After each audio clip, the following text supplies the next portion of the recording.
But our next speaker is, where is it? Moving ahead with our program. It's about my Waka journey, the RSE employee and employer stories from Emma Clark, Adam Jury and Lucy. And the facilitator is Genevieve George. I'd welcome you to the platform, please, if you put your hands together, please.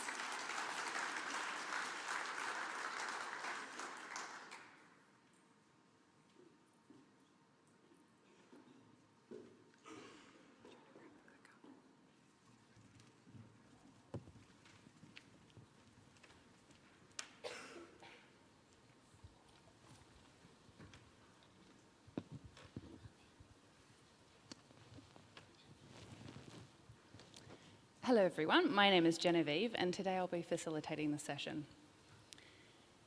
I've really enjoyed getting to know these three people on the stage today, Emma, Lucy and Adam. What struck me is that it's not just their knowledge and experience, but it's the heart that they bring to their people, their business and their communities. We've got 30 minutes together and they could fill hours and hours and hours of wonderful stories around where they've come from. We'll spend about 20 minutes and then we'll have 10 minutes for questions. So, I'd like to introduce the people that are here today. Emma Clark is the Director of Woodhaven's Gardens and is the RSE lead.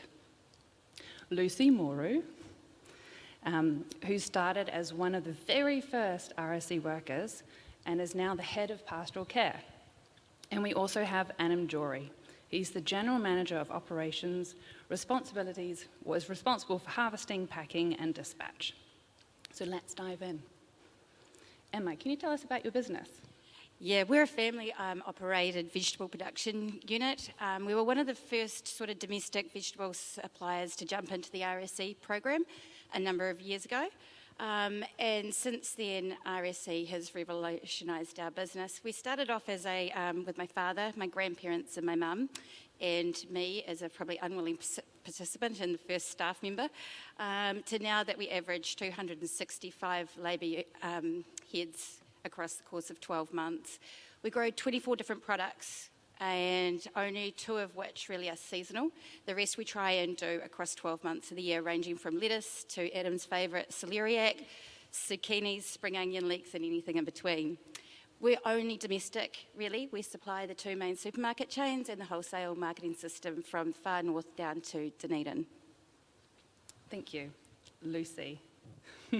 You were one of the very first Kiribati workers to come to Woodhaven's back in 2012. What was it like when you first came to New Zealand? Thank you. The first time we arrived, because it's the first team from Kiribati, it's quite scary. And, you know, like going to a new country without anyone from our country, like from Kiribati. So it's quite scary. It's like an adventure, but it's scary for us. So, and things like food, how did you get on with finding the things that you needed? Lucky our employer really support us in that. So they take us to where we can get like mostly fish, because we love fish. And so yeah, it's quite helpful when your employer really helps with that. And how have you guys seen Levin change over the last couple of years? Yeah, well, since we started to have Kiribati in our RSE mix, it has changed the cultural diversity of the Hora whenua. Kiribati now would make up one of the largest first-generational Pacific Island nations in the Hora whenua community. And in our small Catholic school, now 36 students are Kiribati out of just over 170-odd kids. So it really has changed. Yeah, we had one Kiribati family in the region when Lucy first arrived. Now there's about 70 families. Amazing. Surely not a coincidence. Lucy, can you tell us about some of the challenges you've faced? The challenges that we face, mostly when you first arrive in, like as a new team, you don't know what to do. Like, without supporters and anything like that. It's really like a challenge, getting trying to find where to, for shopping, and even new appliances is really difficult when you come from the island. You need to learn how to, use it. So it's really good if you got support, as I said, from the employers and staff, because they run us through it. So appliances, tell me about that. What kind of stories have you got around those? For example, like microwave. Yeah. Of course, we don't use it in Unidas. So yeah, we put like stainless steel, like spoons, so just blow up like that. So yeah, it's quite fun, but yeah. How many microwaves have you guys gone through? Oh, we are countless. We are now the kings of budget microwaves because there's probably about 2 microwaves per house per year, even now that we have do not put stainless steel in microwaves translated in several different languages. Yeah. And part of your role is pastoral care. What is it that you have done over the last couple of years to support new people coming into New Zealand?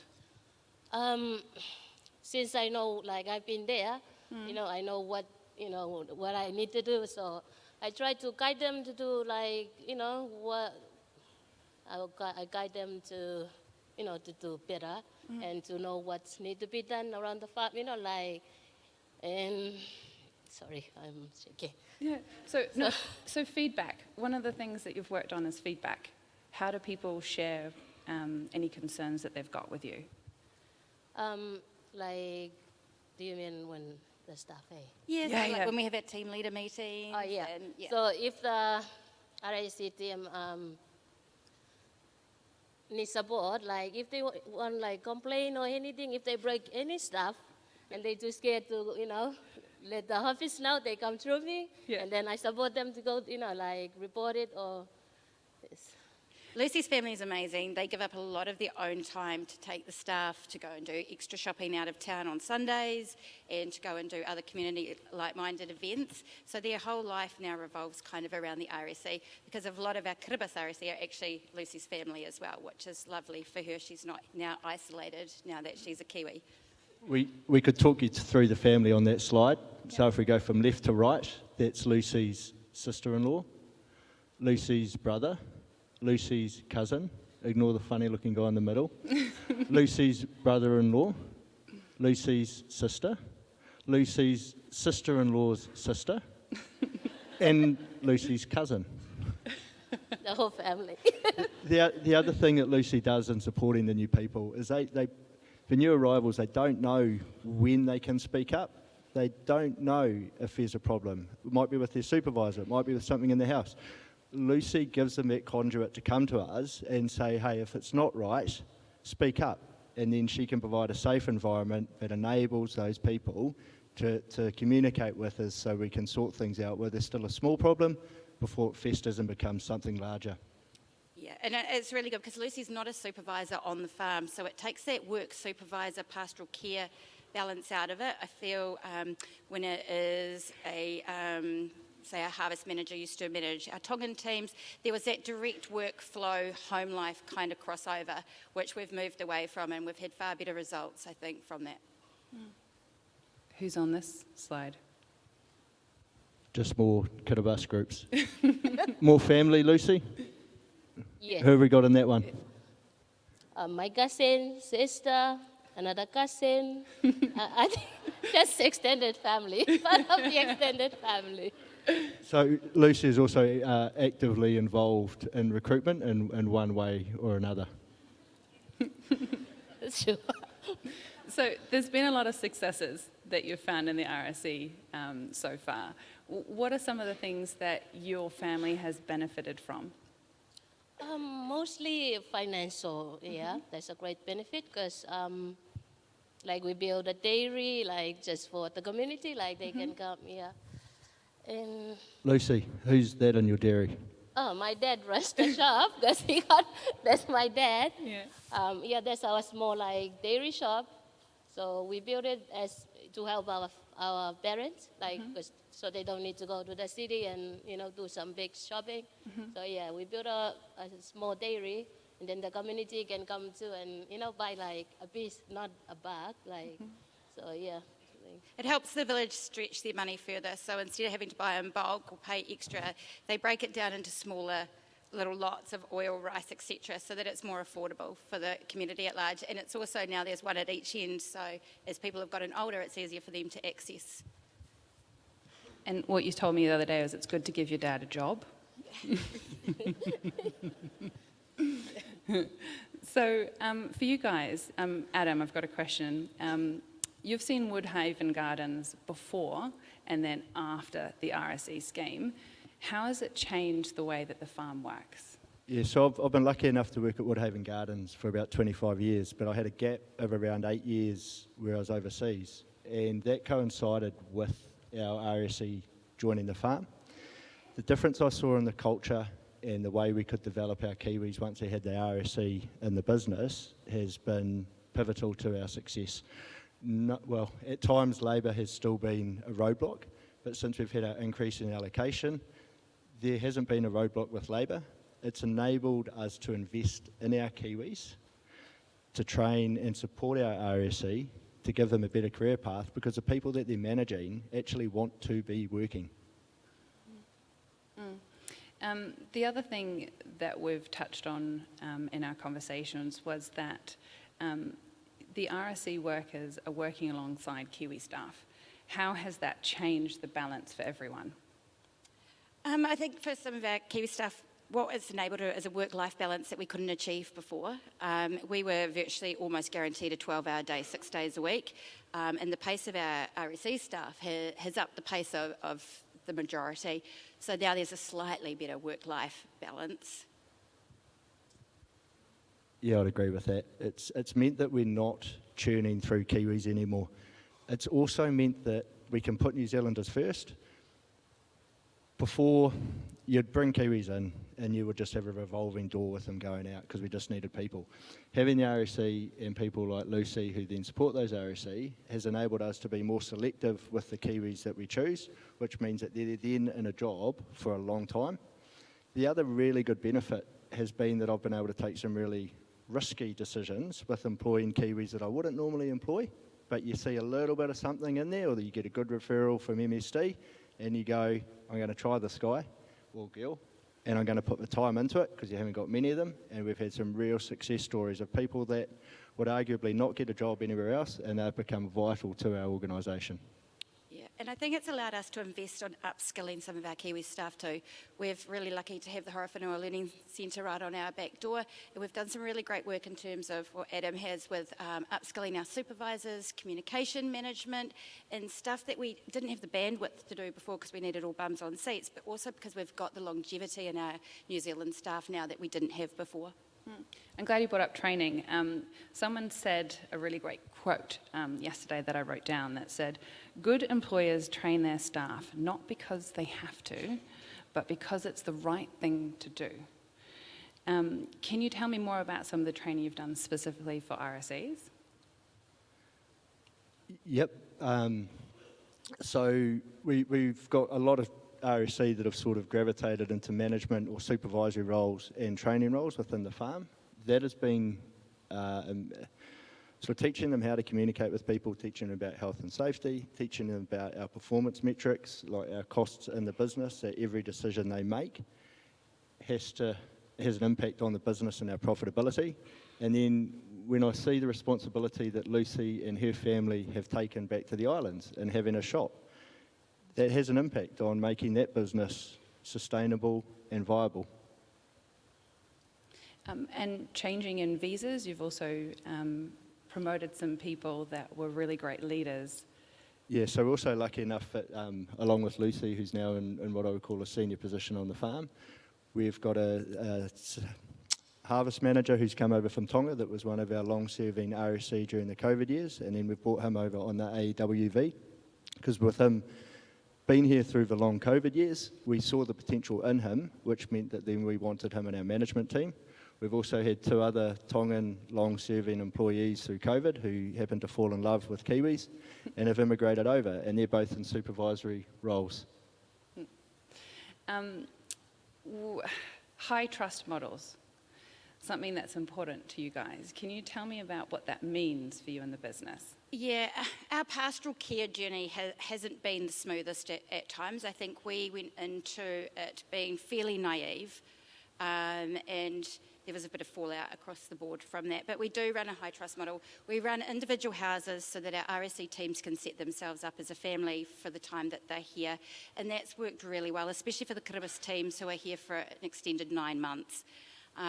We have a check-in, check-out system with myself, and basically as long as I know where you're going and that a car is warranted, registered, and someone has a full licence, then on your day off you are free to go and do what you like. We are very strict on the no alcohol rule now. We've found that there's not a balance. There can't be some. It's either all or nothing, and all does not work. And then for our Tongan teams, we run a very high trust model where our RSEs get together at one RSE home on a Saturday night and enjoy kava together. They've got a few guitars, etc., so that they get to keep that social interaction and a part of their cultural life that's so important to them going while they're here for the 7 months. Lucy, how do you explain what that means, the high trust model?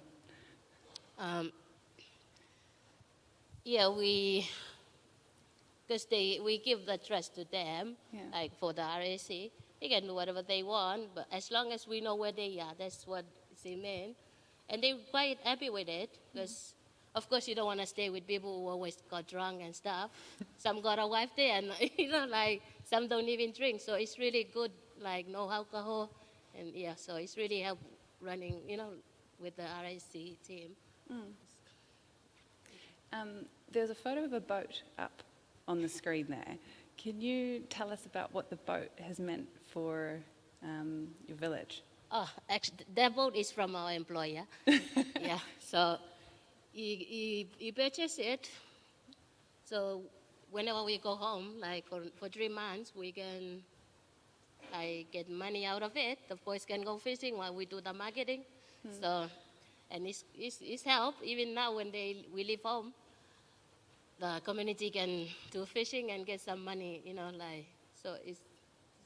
There's 3 Woodhaven boats now, and one infamously was located out in the ocean after being missing for a few days in action, which, all jokes aside, was a really stressful time for Lucy, because it was her direct family in the boat. When we think about where some of your people have started, and where they are now, what makes you most proud? When we were putting together these photos and these slides and talking to people, a couple of things stood out for me. One is a responsibility that Lucy and her family have taken for changing the destiny of their family, and that's now changed it forever. When we look at the house built, it was like, Lucy, could you have built that house? And she said, no, never. And what else have you bought? I bought a car. Could you have bought a car? No. Inconceivable. Lucy, did you have a job? No. Well, Lucy, could you get a job? No. If you could get a job, how much would you earn? $2, $3 an hour. Now, for me as a Kiwi, I knew that, but when it's someone that I work with giving me those prospects, I'm going, my goodness.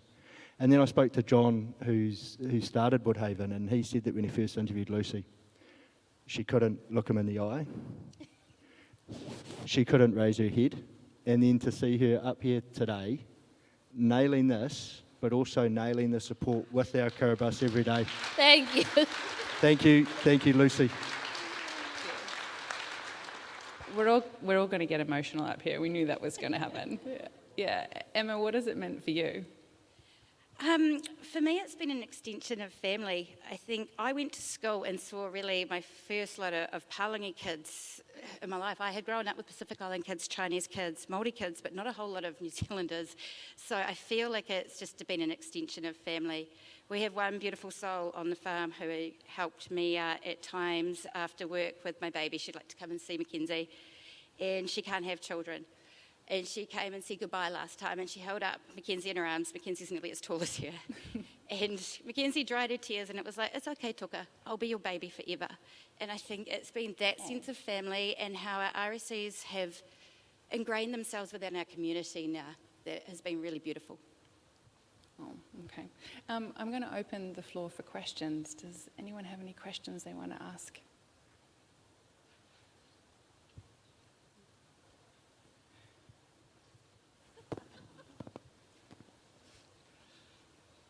Kambas and Rubber for a fascinating story from Kiribati.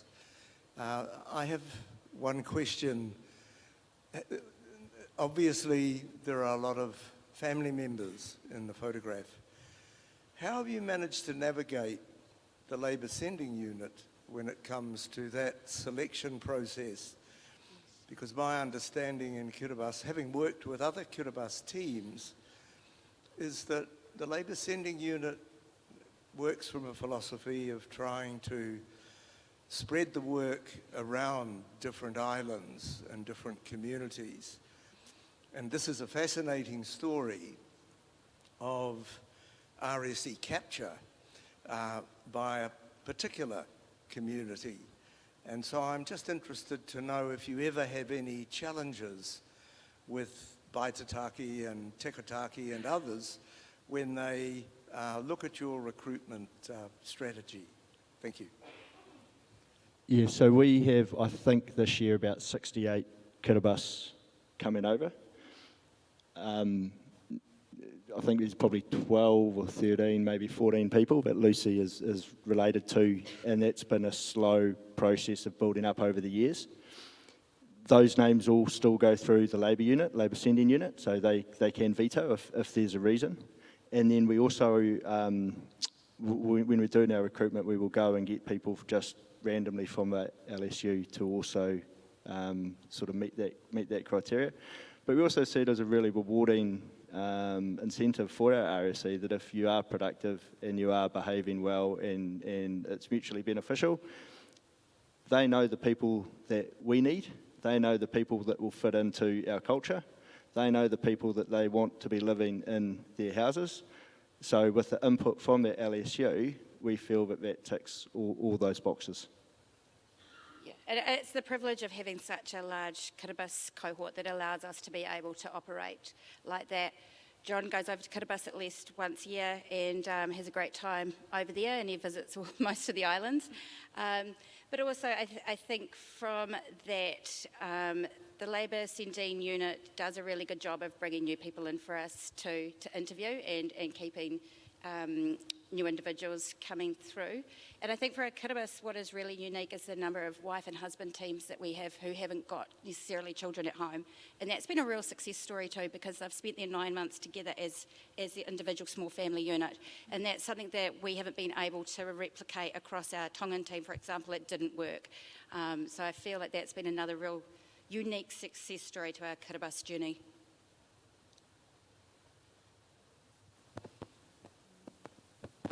More questions?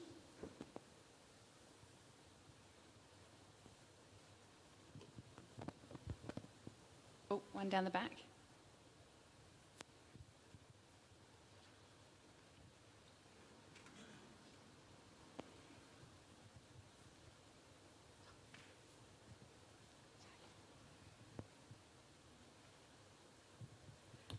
Thank you very much. I'm Ambassador Timor-Leste to New Zealand. Your case was very interesting for Timor-Leste as a new member joined the RSE. In case of your progress, particularly for a Kiribati with your as your employee, so in Timor-Leste is not allowed to send the relevant family into the RSE, because the government is the main institution running the program. So I would like to hear about some challenges, maybe from your community. There is any complaining come for the community, so it is really relevant to Timor-Leste, so that we can get something, pick something from your experience to enriching Timor-Leste for the future RSE program. Thank you.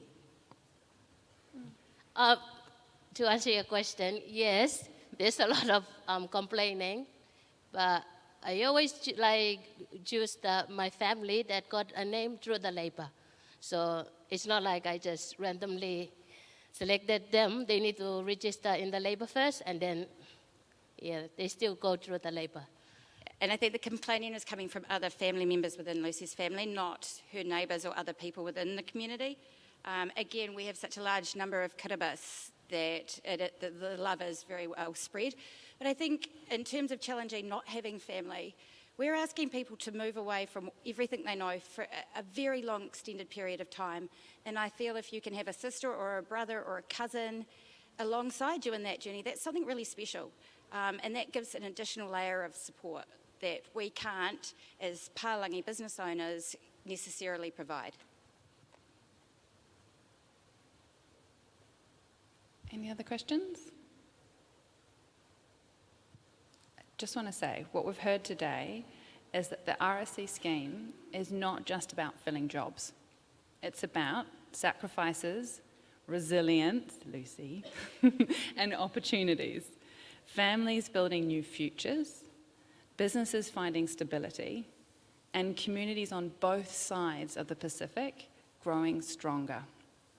If there's one thing that we can take away from these guys, is that when you manage with trust and fairness, the scheme delivers benefits that reach far beyond the farm gate. Thank you, guys. Genevieve. Thank you. Thank you.